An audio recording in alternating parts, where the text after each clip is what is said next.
नमस्कार साथीहरू। अनि आजको यो भिडियोमा शिक्षक अध्यापन अनुमति पत्र लाइसेन्सको नयाँ पाठ्यक्रम आधारित नमुना प्रश्नोत्तरको समाधान गर्नेछौँ। अनि योभन्दा अघिल्लो भिडियोमा चाहिँ सेट 1 को चाहिँ कम्प्लिट गऱ्यौँ हामीले। अनि यो भिडियोमा चाहिँ सेट 2 बाट हामीले सुरु गर्नेछौँ। सो ढिला नगरिकन यो भिडियो चाहिँ सुरु गरौँ। प्रश्न नम्बर 1, शिक्षा ऐन 2078 का अनुसार सामुदायिक विद्यालय व्यवस्थापन समितिको काम, कर्तव्य र अधिकारभित्र तलका मध्ये कुन पर्दैन? अप्सन ए, शिक्षकको गुणस्तर कायम गर्ने सम्बन्धमा शिक्षक अभिभावक सङ्घ गठन गर्ने, विद्यालय प्राप्त स्रोत साधनको परिचालन गर्ने, विद्यालयको वार्षिक लेखा परीक्षण जिल्ला शिक्षा कार्यालयले तोकेको लेखा परीक्षकबाट गराउने। अप्सन डी, शिक्षकहरूको अध्यापनबाट विद्यार्थीमा आएको सिकाइ उपलब्धिको विवरणहरू अत्यावधिक गरी शिक्षा समितिमा बुझाउने। यसको सही उत्तर हुनेछ अप्सन डी, शिक्षकहरूको अध्यापनबाट विद्यार्थीमा आएको सिकाइ उपलब्धिको विवरण अत्यावधिक गरी शिक्षा समितिमा बुझाउने। त्यसै गरी प्रश्न नम्बर 2, तलका भनाइहरू विचार गर्नुहोस्।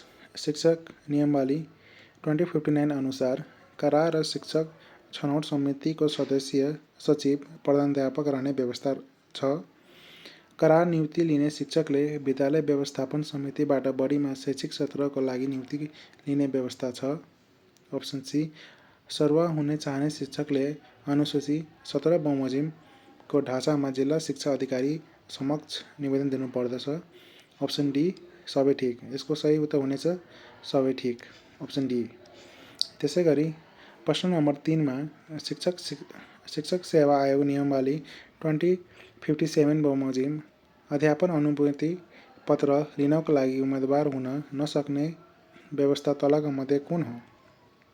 अप्सन ए, आवश्यक शैक्षिक योग्यता पुगेको। अप्सन बी, 16 वर्ष उमेर पुगेको। अप्सन सी, नेपाली नागरिकता लिएको। अप्सन डी, 40 वर्ष उमेर कटेको। यसको सही उत्तर हुनेछ 40 वर्ष उमेर कटेको। प्रश्न नम्बर 4, नेपालको संविधान 2072 ले शिक्षा सम्बन्धी गरेको व्यवस्था तलका मध्ये कुन होइन?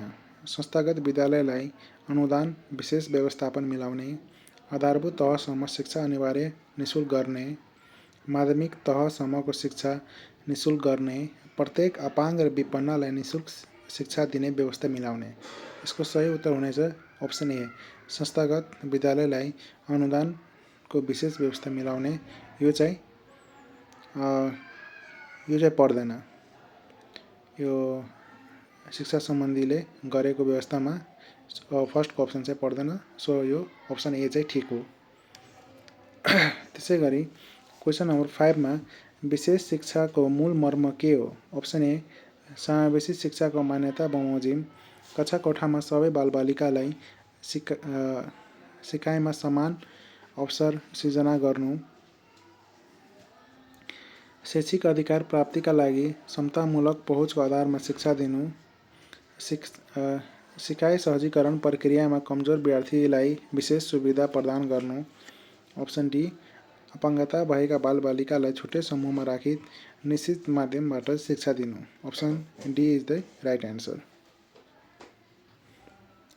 त्यसै गरी प्रश्न नम्बर 6 मा मातृभाषामा शिक्षण सिकाइको वातावरण सिर्जना गरी बालबालिकाले बुझ्ने भाषा शिक्षण गर्ने प्रक्रियालाई के भनिन्छ? अप्सन ए, सामाजिक विविधता व्यवस्थापन। अप्सन बी, भाषिक विविधता व्यवस्थापन। अप्सन सी, बालमैत्री शैक्षिक व्यवस्थापन। अप्सन डी, उद्देश्यमूलक शैक्षिक व्यवस्थापन। यसको सही उत्तर हुनेछ अप्सन बी, भाषिक विविधता व्यवस्थापन। प्रश्न नम्बर 7, बालमैत्री विद्यालय राष्ट्रिय प्रारूप 2067 को मुख्य उद्देश्य के हो? अप्सन ए, बालबालिकालाई समतामूलक पहुँचको आधारमा गुणस्तरीय शिक्षा प्रदान गर्नु, बालबालिकाको स्वतन्त्र सिकाइ मार्फत अन्तर्निहित प्रतिभा प्रस्फुटन गर्नु। अप्सन सी, बालमैत्री विद्यालयको प्रत्याभूतिका लागि सरकारवालालाई क्रियाशील गराउनु। अप्सन डी, बालमैत्री शिक्षण सिकाइको वातावरण तयार गर्नु। यसको सही उत्तर हुनेछ अप्सन डी, बालमैत्री शिक्षण सिकाइको वातावरण तयार गर्नु। प्रश्न नम्बर 8, प्राविधिक शिक्षा तथा व्यावसायिक तालिम परिषदको दूरदृष्टि के हो? समृद्ध नेपाल, सक्षम जनता, आत्मनिर्भर नेपाल, सबल जनता, सिपयुक्त नेपाल, समृद्ध जनता, समृद्ध नेपाल, सुखी जनता। यसको सही उत्तर हुनेछ सिपयुक्त नेपाल, समृद्ध जनता। सिकाइका सन्दर्भमा तलका भनाइ विचार गर्नुहोस्। अप्सन ए, सबै वातावरणमा सिकाइ समान अनुपातमा अगाडि बढ्दैन। सिकाइ सर्वव्यापी प्रक्रिया हो। सिकाइ ज्ञान सिप प्राप्तिको निरन्तर प्रक्रिया हो। यसको सही उत्तर हुनेछ सबै भनाइ ठिक हो। त्यसैगरी प्रश्न नम्बर 10मा पुनः बलको अवधारणालाई शैक्षिक क्षेत्रको प्रयोगमा जोड दिने मनोवैज्ञानिक को हुन्? Option A, JB Watson, option B, BF Skinner, option C, सुकरात, अप्सन डी, इभान प्याभलभन। यसको सही उत्तर हुनेछ अप्सन बी, बीएफ स्किनर। त्यसैगरी प्रश्न नम्बर 11, स्वतन्त्र सिकाइ र समयानुकूल सिकाइको जोड दिने सिकाइ सिद्धान्त तलका मध्ये कुन हो? अप्सन ए, सशस्त्रीय सम्बन्धमा प्रत्यावर्तन, अप्सन बी, कार्यप्रक सिकाइ सिद्धान्त, अप्सन सी, प्रयत्न र भुलको सिकाइ सिद्धान्त, अप्सन डी, अन्तर्दृष्टि सिकाइ सिद्धान्त। यसको सही उत्तर हुनेछ अन्तर्दृष्टि सिकाइ सिद्धान्त।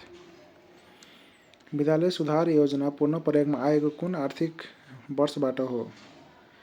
यसको सही उत्तर हुनेछ आर्थिक वर्ष 2058-59।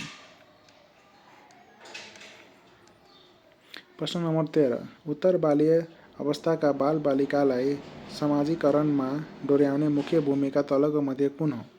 अप्सन ए, अभिभावक, अप्सन बी, शिक्षक, अप्सन सी, साथी समूह, अप्सन डी, समुदाय। यसको सही उत्तर हुनेछ साथी समूह। विद्यालय र समाज सम्बन्धी कुन भनाइ सही हो? विद्यालय समाजको परिपूरक हो। विद्यालय समाजको सहपद्धति हो। विद्यालय समाज विद्यालयको सहपद्धति हो। विद्यालय सुधारका लागि आवश्यकता पूर्ति गर्ने एकमात्र माध्यम समाज हो। यो सही उत्तर हुनेछ विद्यालय समाजको सहपद्धति हो।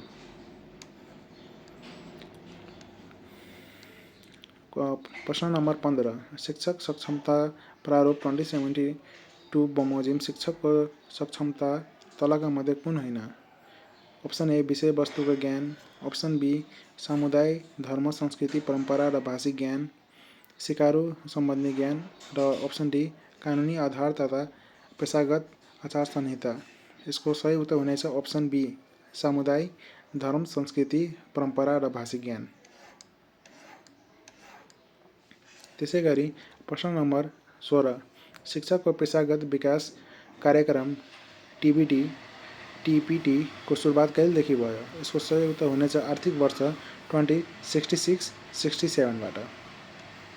प्रश्न नम्बर 17, शिक्षक तालिममा शिक्षकको कुन ज्ञान वा सिप अभिवृद्धिमा जोड दिइन्छ?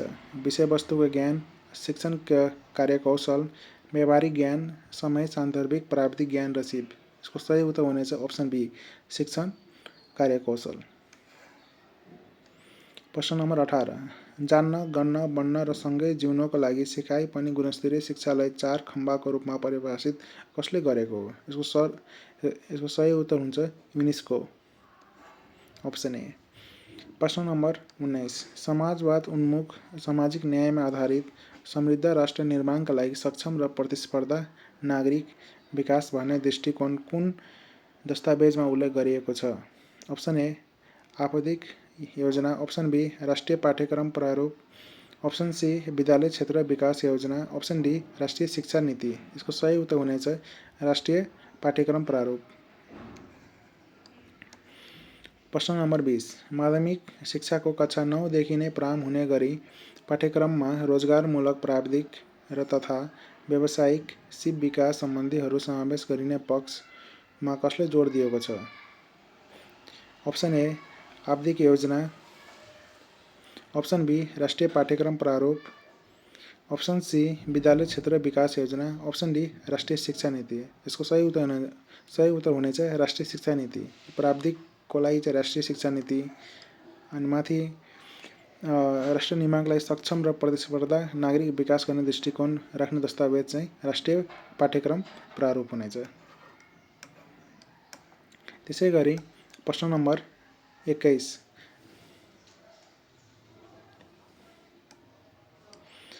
गुणस्तरीय शिक्षाका लगानी सम्बन्धी पक्षमा कुन पर्दछ? अप्सन ए सिकाइ विधि, अप्सन बी अनुगमन सुपरिवेक्षण, अप्सन सी क्रियाकलाप, अप्सन डी पाठ्यक्रम। यसको सही उत्तर हुनेछ पाठ्यक्रम। प्रश्न नम्बर 22, सुशासनका 4 खम्बाका समूहमा कुन पर्दछ? अप्सन ए पारदर्शिता, जवाबदेहिता, कार्यकुशलता र प्रभावकारिता। अप्सन बी पारदर्शिता, उत्तरदायित्व, सहभागिता, भविष्यपरकता। अप्सन सी उत्तरदायित्व, जवाबदेहिता, पारदर्शिता र सहभागिता। अप्सन डी उत्तरदायित्व, भविष्यपरकता, क्षमता र समावेशिता। यसको सही उत्तर हुनेछ पारदर्शिता, उत्तरदायित्व, सहभागिता र भविष्यपरकता। यसको सही उत्तर हुनेछ अप्सन बी। त्यसै गरी प्रश्न नम्बर 23, अहिलेको परिवेशमा विद्यालय सबैभन्दा राम्रो मानिएको नेतृत्व शैली कुन हो? स्वतन्त्र, सहभागितामूलक, अध्ययनवादी, आधिकारिक। यसको सही उत्तर हुनेछ सहभागितामूलक। शिक्षा नियमावली 2059 अनुसार कक्षा कोठाको उचाइ कति हुनु पर्दछ? Option A 10 feet, option B 9 feet, option C 8 feet, option D 7 feet. यसको सही उत्तर हुनेछ 9 फिट।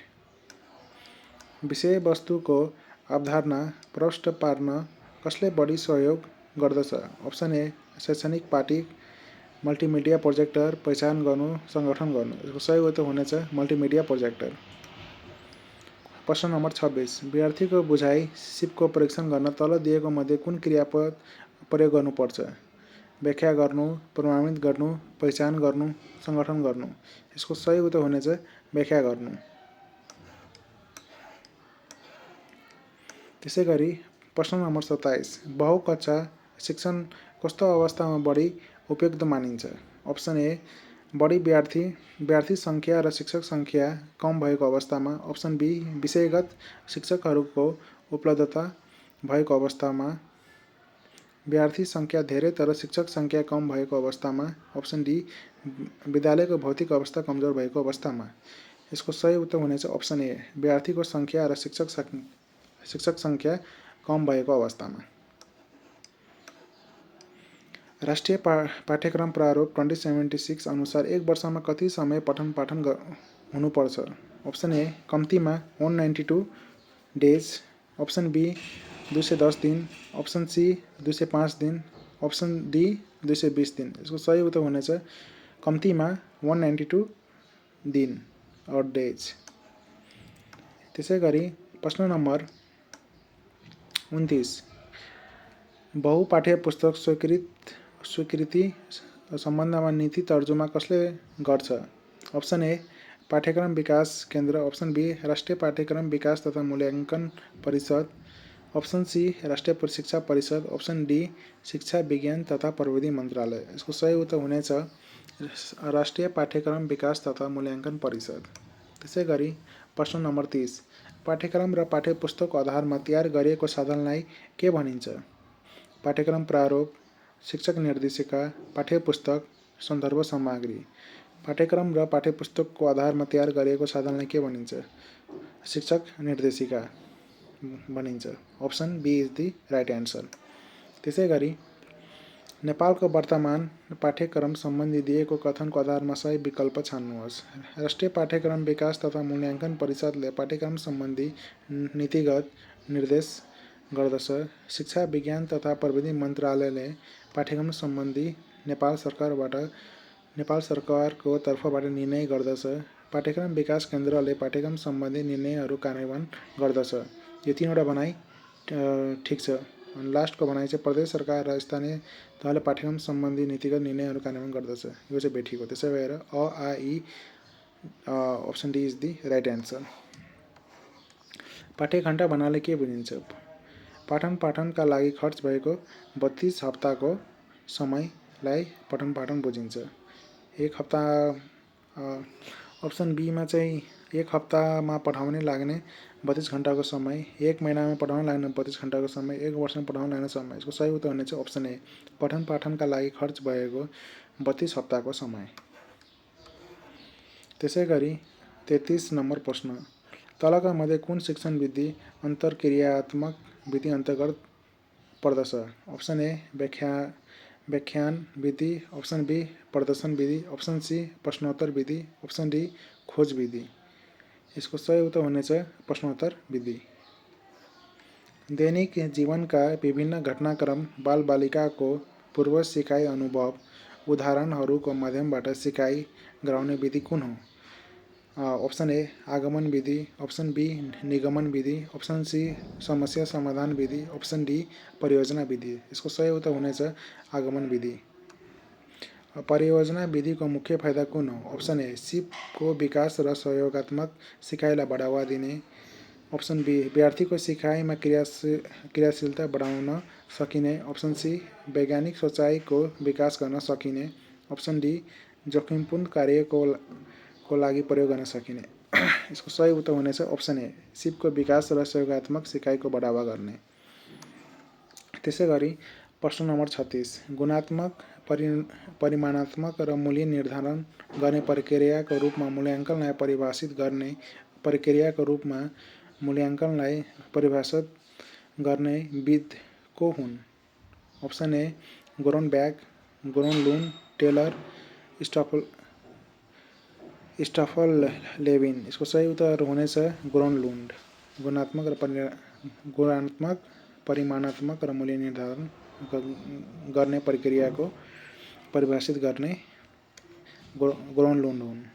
त्यसपछि प्रश्न नम्बर 37, हाल नेपालमा कार्यान्वयन गरिने आन्तरिक मूल्याङ्कन कुनसँग सम्बन्धित छ? निर्माणात्मक। यसको सही उत्तर हुनेछ निर्माणात्मक मूल्याङ्कन, अप्सन ए। त्यसै गरी प्रश्न नम्बर 38, लेटेक ग्रेडिङ निर्देशिका 2017ले गरेको प्रावधान कुन हो? मूल प्रमाणपत्रमा पाउने न्यूनतम 34% ल्याउनुपर्छ, अप्सन बी मूल प्रमाणपत्रमा पाउने न्यूनतम 35% ल्याउनुपर्छ, मूल प्रमाणपत्रमा पाउने न्यूनतम 40% ल्याउनुपर्छ, मूल प्रमाणपत्र पाउन न्यूनतम 50% पाउनुपर्छ। यसको सही उत्तर हुनेछ अप्सन बी मूल प्रमाणपत्र पाउन न्यूनतम 35% ल्याउनु पर्दछ। त्यसै गरी क्वेसन नम्बर 39, निर्माणात्मक र निर्णयात्मक मूल्याङ्कनको भिन्नता सम्बन्धी अवधारणा कुन हो? अप्सन ए निर्माणात्मक मूल्याङ्कनको मुख्य उद्देश्य शिक्षण सुधार गर्नु हो भने निर्णयात्मक मूल्याङ्कनको मुख्य उद्देश्य विद्यार्थीको स्तर निर्धारण गर्नु, प्रमाणपत्र दिनु हो। Option A is the right answer. त्यसै गरी प्रश्न नम्बर 40, कार्यमूलक अनुसन्धानको मुख्य उद्देश्य कुन हो? अप्सन ए शिक्षण सिकाइमा आइपरेको तत्कालीन समस्या समाधान गर्नु, अप्सन बी शिक्षण संस्थामा आइपरेको तत्कालीन समस्या समाधान गर्नु, अप्सन सी शैक्षिक मुद्दा तथा चुनौतीहरूको सामना गर्ने उपायहरू पत्ता लगाउनु, अप्सन डी विशेष घटनाको समस्या तथा मुद्दाहरूको समाधान उपायहरू पत्ता लगाउनु। कार्यमूलक अनुसन्धानको मुख्य उद्देश्य चाहिँ अप्सन ए हुन्छ शिक्षण सिकाइमा आइपरेको तत्कालीन समस्या समाधान गर्नु। त्यसै गरी क्वेसन नम्बर 41, शिक्षकले कक्षा कोठामा गर्ने अनुसन्धान केसँग सम्बन्धित छ? अप्सन ए कक्षा कोठामा देखिएको समस्याहरूको पहिचान र समाधान, अप्सन बी सिकाइका सिद्धान्तको प्रतिपादन, अप्सन सी सिकाइमा सामान्यीकरण, अप्सन डी माथिका सबै। यसको सही उत्तर हुनेछ कक्षा कोठामा देखिएका समस्याहरूको पहिचान र समाधान। प्रश्न नम्बर 42, शिक्षकको पेशागत कार्य दक्षता वृद्धि गर्नु र विद्यार्थीको सिकाइ उपलब्धि बढाउनुसँग सम्बन्धित कुन पक्ष हो? कार्यमूलक अनुसन्धान, परियोजना कार्य, मामला अध्ययन, आधारभूत अनुसन्धान। यसको सही उत्तर हुनेछ कार्यमूलक अनुसन्धान, अप्सन ए। त्यसै गरी प्रश्न नम्बर 43, अनुसन्धान प्रतिवेदन तयार गर्नुको औचित्य के हो? अप्सन ए, अनुसन्धानको नतिजा बारेमा सरकारवालालाई जानकारी गराउने। अप्सन बी, अनुसन्धानबाट प्राप्त नतिजा अभिलेखीकरण गर्ने। अप्सन सी, सरकारवालाहरूको अपेक्षा सम्बोधन गर्ने। अप्सन डी, अनुसन्धानको प्राप्तिको अवस्था थाहा पाउन सहयोग गर्ने। यसको सही उत्तर हुनेछ अनुसन्धानको नतिजा बारेमा सरकारहरूलाई जानकारी गराउने। अनुसन्धानको प्रतिवेदन तयार गर्नुको औचित्य, option A is the right answer. त्यसै गरी प्रश्न नम्बर 44, विद्यालयको तथ्याङ्क व्यवस्थापन गर्न उपयोग गरिने IEMS को पूरा रूप के हो? यसको सही उत्तर हुनेछ option A, integrated educational management information system. शिक्षा सफ्टवेयरमा कुन पर्दछ? Simulation program, tutorial program, mathematical program, all of the above. यसको सही उत्तर हुनेछ अल अफ द एबभ। प्रश्न नम्बर 46, शैक्षिक तथ्याङ्कको प्रशोधन पश्चात कुन कार्य गरिन्छ? तथ्याङ्क प्रशोधन, तथ्याङ्क विश्लेषण, तथ्याङ्क प्रतिवेदन, तथ्याङ्क प्रवर्गीकरण। यसको सही उत्तर हुनेछ तथ्याङ्क विश्लेषण। प्रश्न नम्बर 47, शिक्षण सिकाइमा इन्टरनेटको प्रयोग मूलत के कामका लागि गरिन्छ? यसको सही उत्तर हुनेछ आवश्यक जानकारी प्राप्तिको लागि विषयवस्तु ज्ञानका दायरा फराकिला बनाउन। Option A. अप्सन बी, आवश्यक पर्ने सूचना प्राप्त गर्न र जानकारी गराउन। अप्सन सी, आवश्यक पर्ने सूचना खोजी गरी सम्प्रेषण गर्न। अप्सन डी, आवश्यक पर्ने जानकारीको माध्यमबाट ज्ञान निर्माण गर्न। यसको सही उत्तर हुनेछ अप्सन ए, आवश्यक जानकारी प्राप्तिको गरी विषयवस्तुको ज्ञानका दायरा फराकिलो बनाउन। क्वेसन नम्बर 48, माझीको झाल भए झै तलको कुन पर्छ? अप्सन ए, शिक्षक विद्यार्थी, विद्यार्थी पुस्तक, अभिभावक परामर्श, विद्यार्थी परीक्षा। यसको सही उत्तर हुनेछ विद्यार्थी पुस्तक। छुटेको सङ्ख्या पत्ता लगाउनुहोस्। यसको सही उत्तर हुनेछ अप्सन सी 34। अनि यो सेटको चाहिँ लास्ट क्वेसन आइक्यूको, एउटा कलमको रु 50 मा किनेर रु 60 मा बेच्दा कति प्रतिशत फाइदा हुन्छ? यसको एन्सर हुन्छ 20। सो आजको लागि साथी यति नै। अब नेक्स्ट भिडियोमा हामीले सेट 3 को चाहिँ सल्युसन गर्नेछौँ। अनि यो भिडियो चाहिँ राम्रो लागेमा चाहिँ हाम्रो च्यानललाई चाहिँ सब्सक्राइब गर्नुहोला अनि यो भिडियोलाई चाहिँ लाइक गर्नुहोला। धन्यवाद।